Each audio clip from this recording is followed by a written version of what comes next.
Finally, our big day has arrived. It's been a whirlwind of a journey, culminating to this. Sumasayaw ka na naman na mag-isa, tigas ng katawan. Ako'y natatawa, pero dahil ganyan, kaya mahal kita. Your hearts will change. Your loved one will change. Huwag kayong matakot. Dagdagan nyo lang. Sabihin nyo, Father, even though my heart will change, even my loved one will change, we will continue with the wedding because ang mas mahalaga, Father, we will change together. We will write our story together. We will learn and grow together. Hindi titigil ang pusa sa pagtibag ng pangalan mo, kahit anong mangyari. Luigi, happy Mansory, baby. It's been a long time since I wrote you a letter. I bet I am too rusty in making one. Anyways, I would like to say thank you for almost 17 years of your love and counting. Si Mrs. kasi, meron siyang phase sa buhay niya na feel niya hindi siya worth. Yung prevailing thought ko, yung feeling, one of the feelings, not the best, one of the feelings when I saw her was I'm gonna show you her that you're worth to be loved, like that you're worthy of the love that you deserve. Kahit anong mangyari, Thank you.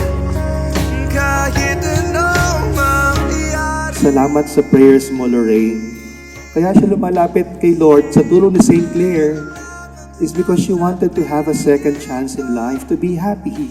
A second chance to take care of Ashley in a better way. A second chance na sana baka naman may kasama siya habang buhay. Iba pagmahal mo siya.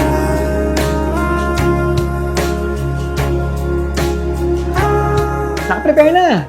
Well in advance. Nakatago, alam na namin, kinuusap ko na yung dalaga namin. Sabi namin, ganito yung gagawin natin, baby girl ha. Nag-i-impake kami. Ang hirap ng impake namin, pupunta kami, alas 3 na madaling araw, punta kami ng Miami. Nakaganon ako. Biglang, gumanon ako. Shit. Shit. Tingin ako sa anak ko. Gumanon ako.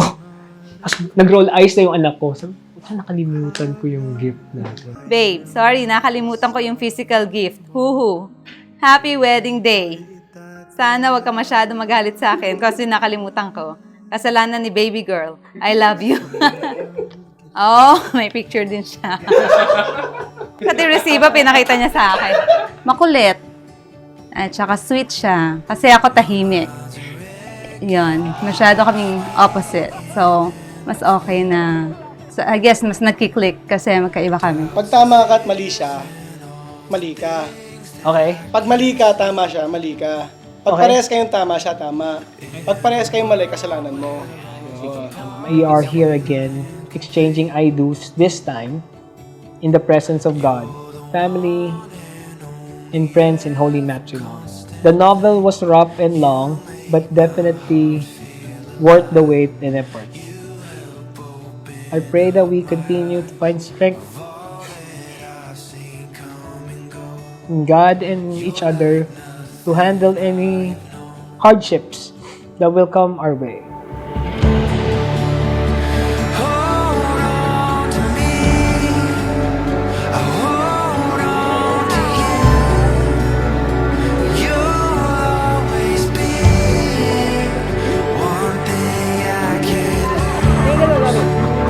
Of anything I am, and all I'll ever do. Wala lang, grateful that we were able to stay for 17 years. And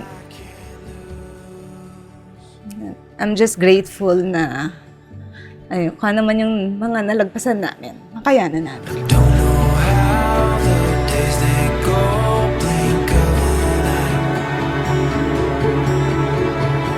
That's why you were given a second chance when you broke up. Because she is a woman who never stop praying after experiencing pains in life.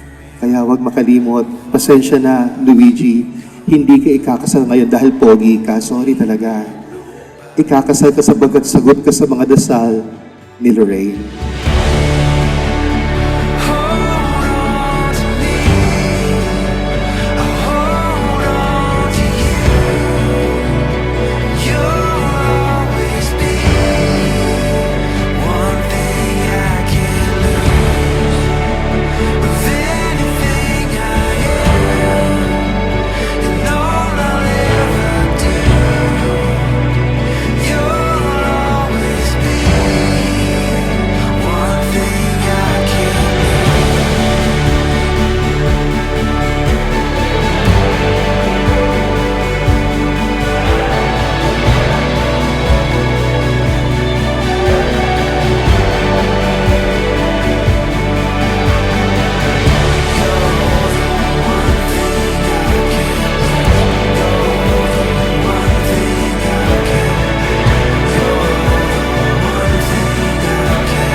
I will continue to do so and promise to keep getting better for the rest of our lives. I love you and Ashley to the moon and back. To forever, baby. I'm lucky that I married you once. And far more blessed that I get to marry you twice. I love you, baby. You're bliss. Galing kumarte, di ba? Ilang beses pa ako iiyak mo yun. Nalapit mo yan. It's time to go.